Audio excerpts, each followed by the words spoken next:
네, 북한이 오늘 오전 탄도미사일로 추정되는 발사체 한 발을 엿새 만에 또 발사했습니다.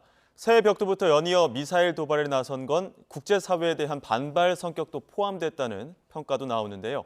이와 관련해서 신범철 백석대학교 초빙 교수 모시고 자세한 이야기 나눠보겠습니다. 어서 오십시오. 예, 안녕하세요.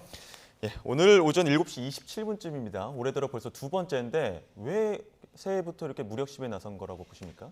여러 가지 측면이 있겠지만 결국 경제적인 성과가 없을 때 군사적인 측면의 성과를 고양시키겠다는 의도, 그리고 작년에 북한이 밝힌 핵무력 건설과 관련한 그 5개년 계획을 이행하는 차원에서 군사과학적 차원에서 전술핵 무기를 계속해서 개발하겠다는 것.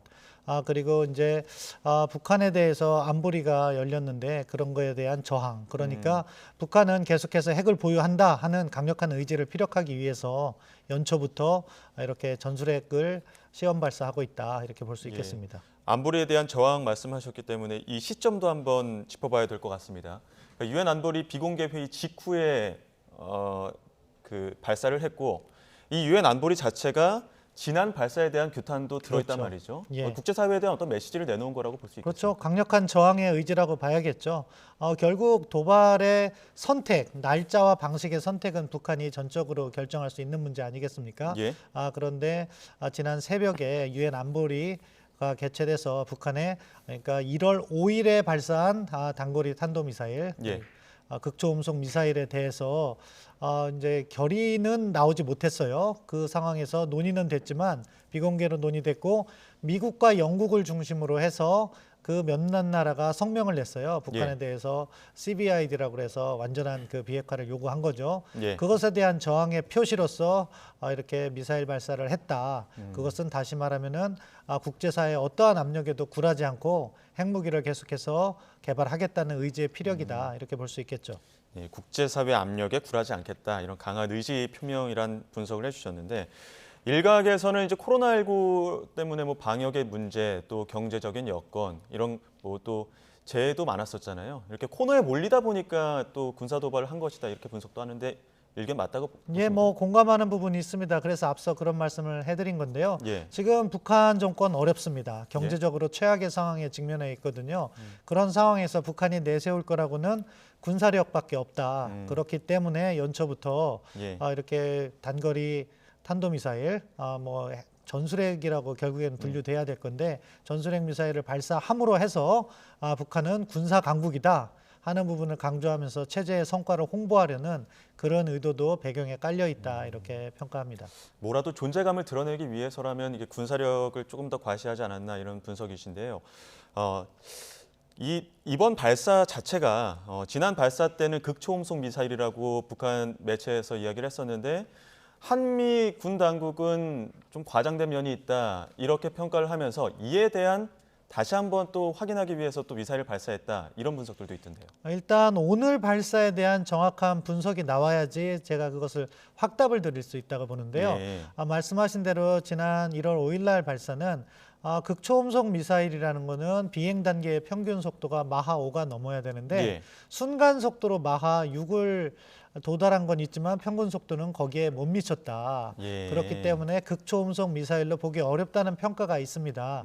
그것에 대해서 북한이 더 빠른 속도로 만약에 발사하는 시험을 했다면 우리 군 당국의 평가 절하에 대한 반작용이다, 이렇게 평가할 수가 있는 거죠. 그리고 북한 스스로 극초음속에 도달할 수 있는 역량을 과시했다고 볼 수 있는데, 아직 공식적인 발표는 이루어지지 않고 있어요. 일부 보도에 의하면은 마하 6 이상까지 나왔다는 이야기도 있는데 아직 확인된 것이 아니기 때문에 그것은 제가 말씀드리기 어렵고, 국방부가 공식적으로 발표한 것과 비교해봐서 만약에 마하 6을 넘는 그런 속도를 북한이 보였다면은 지난 5일 발사에 대한 우리 한미 당국의 평가 절하에 대해서 북한이 아니다, 더 능력 있다는 걸 과시했다, 이렇게 볼 수 있겠죠.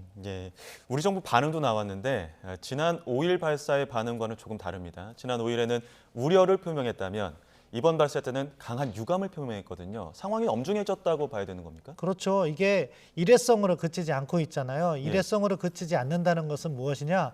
추가 도발이 또 있을 수 있다는 얘기예요. 예. 따라서 정부가 유감 표명 적절했다고 보고요. 예. 나아가서 좀 규탄도 하고 북한에게 미사일 발사라든가 핵 개발은 남북 관계라든가 북한 주민 생활에 도움이 되지 않는다는 점을 지적을 했으면 좋겠습니다.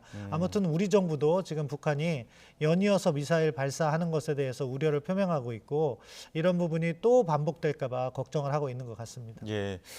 새해부터 지금 연이어서 무력 도발에 나서고 있는 상황인데 새해부터 또 우리 군에 대한 북한 매체의 비판도 있었습니다.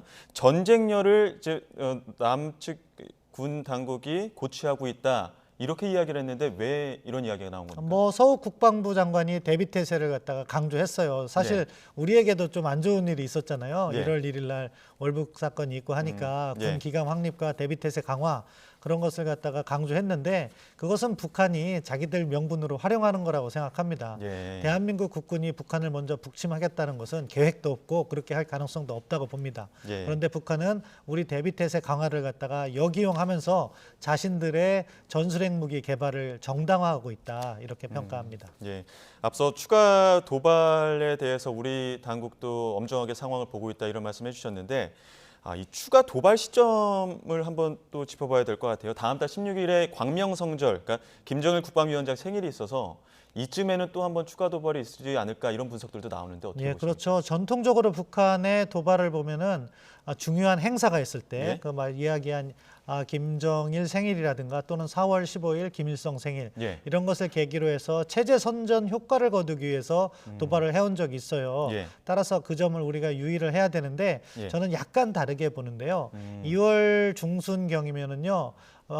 북경 동계올림픽이 한창일 때예요. 예. 그때 도발을 하면은 북중 관계가 악화될 수가 있고 그렇기 때문에 북한도 최근에 도발 행태를 보면 상당히 어떻게 보면은 나쁘게 표현하면 얕고 북한식으로 표현하면 지혜롭게 도발을 하고 있는데 명분을 갖다가 확보하려고 해요. 예. 그렇기 때문에 사실은 2월 달보다는 3월 달에 한미 연합 군사 훈련이 재개될 경우 그때보다 강도 높은 도발이 있을 수 있고 한반도를 긴장으로 몰고 갈 가능성이 있습니다. 예. 그때는 또 한국에 있어서 대선 직후가 되거든요. 예. 그러니까 새롭게 등장하는 한국 정부에게 일종의 압박을 하는 그런 차원에서 도발이 있을 수 있기 때문에 우리 군 당국에서 미리미리 대응을 해야죠. 예. 북한 입장에서는 명분도 필요하고 북중 관계도 필요하기 때문에 2월 그 광명성절보다는 올림픽 기간이 끝난 3월 정도에 그러니까 한미 연합훈련 있을 쯤에는 한번 또 추가 도발이 있지 않을까 이런 분석해 주셨는데요. 지금 북한이 베이징 동계올림픽에는 참가하지 않겠다는 입장을 밝혔습니다. 우리 정부에서는 이 베이징 동계올림픽을 계기로 다시 한번쯤 대화를 하고 임기 중에 종전선언도 조심스럽게 전망을 했었는데 이 부분에 대해서는 이제 불가능하다고 봐야 되는 겁니까? 뭐 외교에서 불가능은 없어요. 근데 예. 가능성은 점점 줄어들고 있다고 현실적으로 인정을 해야 될 때가 된 것 같은데요. 예. 사실은 코로나19가 남북 관계를 좌우하는 또 다른 변수가 된 거죠. 그것이 없었다면 북중 관계도 복원이 됐을 테고 예. 그런 관점에서 베이징 동계올림픽 때 고위급들이 만나서 종전선언을 논의할 수 있는 계기가 됐었을 텐데 안타깝게도 코로나19가 다시 오미크론으로 인해서 재확산되는 과정에서 북한이 문을 계속해서 걸어 잠그려고 하는 것 같아요. 예. 그렇기 때문에 남북이 논의할 수 있는 논의의 장 자체가 사라져 버리니까 종전선언의 가능성은 점점 줄어들고 있다 이렇게 예. 평가할 수밖에 없죠. 불가능은 없지만 확률은 다소 많이 떨어졌다 이런 네. 분석이신데 일각에서는 그 2018년 평창 올림픽 그 이전에 차갑던 남북 관계로 돌아가는 것 아니냐 이런 분석들도 있는데 여기에 대해서 어떻게 전망하십니까? 뭐 외교는 계속해서 진화하는 거기 때문에 과거로 돌아가는 일은 없다고 생각해요. 뭐 북한이 긴장을 고조한다 하더라도 또 2018년에 좋았던 기억들도 있는 거기 때문에 언제든지 다시 반절시키는 계기를 만들면 된다고 보거든요. 예. 따라서 뭐 2018년 이전이라고 평가하고 싶진 않고요. 예. 다만 북한 입장에서는 아까 말씀드린 것처럼 자신들의 전략적 입지를 극대화하기 위해서 한국의 신정부 탄생 그리고 그 즈음 이루어지는 한미연합군사훈련, 그것을 겨냥한 조금 더 강도 높은 도발이 있을 수 있다. 그렇게 함으로써 북한은 전쟁이냐 평화냐를 선택하라는 것을 한국의 신정부에게 압박을 할 수 있는 그런 기회로 삼을 거거든요. 따라서 우리가 지금부터 대비태세 좀 강화시켜 놓고 북한에 대해서도 항상 한편으로는 대화의 문을 열어놓으면서 접근을 해야지 우리가 문제를 갖다가 풀어가는데, 한편으로는 긴장을 완화시키고 관리하면서 다른 편으로는 대화를 열어가는 노력을 할 수밖에 없는 그런 환경이다, 이렇게 말씀드리고 싶습니다. 예, 이 대선 전국에서 새로운 정부에 대한 신호탄이 될 수도 있다. 뭐 이런 이야기까지 들어봤습니다. 지금까지 신범철 백석대 초빙 교수와 함께 이야기했습니다. 오늘 말씀 고맙습니다. 감사합니다.